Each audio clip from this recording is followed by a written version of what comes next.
Alrighty, another day, and it's time for a scrapyard. All these transmission,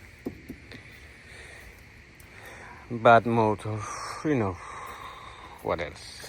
All the most part come off, and the rest gonna load it to my trailer, and we'll head it to scrapyard today because I need more room, and sometimes I need every 2 weeks I take these out to scrapyard, so we will see the step by step.